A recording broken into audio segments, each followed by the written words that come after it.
janji bakal ngenani naging saiki wis ora ono ati nganti rasa iki dadi rasa sepi.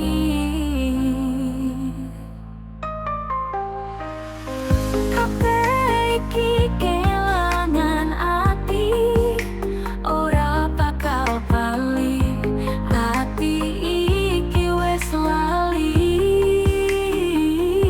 Nanging aku kudu kuat nanti ati.